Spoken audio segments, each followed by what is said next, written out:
చూసారండి, దింపిన 2 నిమిషాల వరకు ఉడుకుతూనే ఉంది. మట్టి కుండలో వండుకునేటప్పుడు 2 నిమిషాల ముందే దింపుకోవాలి, ఎందుకంటే పులుసు ఎగిరిపోద్ది తర్వాత, మట్టి కుండ కాబట్టి. హాయ్ అండి, గడ్డి మోస అండి, ఇది కృష్ణానది చేప.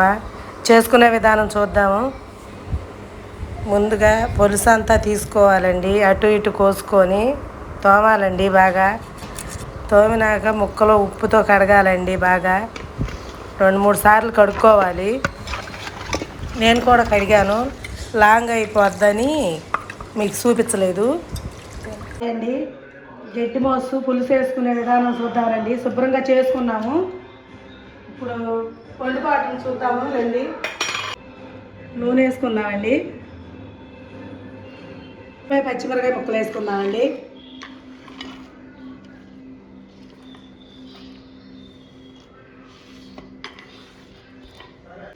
ఉల్లిపాయ ముక్కలు మగ్గినాయండి, పచ్చిమిరకాయ ముక్కలను. అల్లం వెల్లుల్లి పేస్ట్ వేసుకున్నామండి. అల్లం వెల్లుల్లిపాయ పేస్ట్ కొంచెం మగ్గనిద్దాము, పచ్చివాసన పోయేదాకా మగ్గాలి. కొద్దిగా కరివేపాకు వేసుకున్నామండి టేస్ట్ కోసం. చెంచా పసుపు వేసుకున్నామండి. మగ్గిందండి, చేప ముక్కలు వేసుకున్నాము. ఈ చేప పేరు గడ్డి మోస అండి.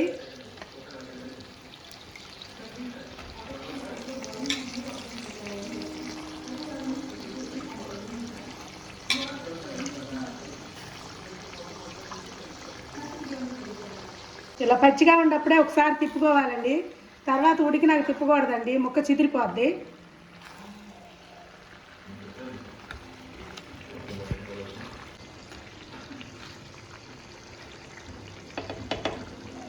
తగినంత సాల్ట్ వేసుకుందామండి. కేజీన్నర చేప అండి ఇది. 3 చెంచాలు కారం పట్టిద్దండి. 3 చెంచాలు కారం వేసుకుందాం.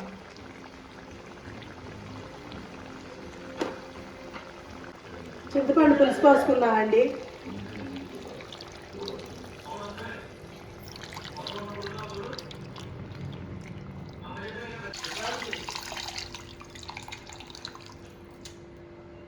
తిప్పుకోవాలి, గరిటె పెడితే ముక్క చిదురైపోద్ది. ఇలా తిప్పుకోవాలి.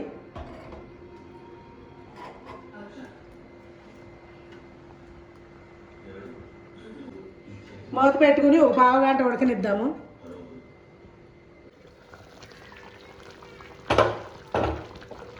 ఉడికిందండి చక్కగా.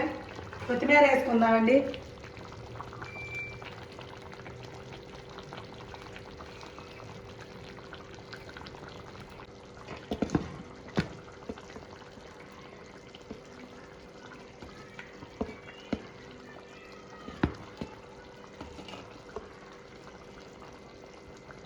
ఇలా మీరు కూడా ఒకసారి ట్రై చేయండి, చాలా బాగుంటుంది.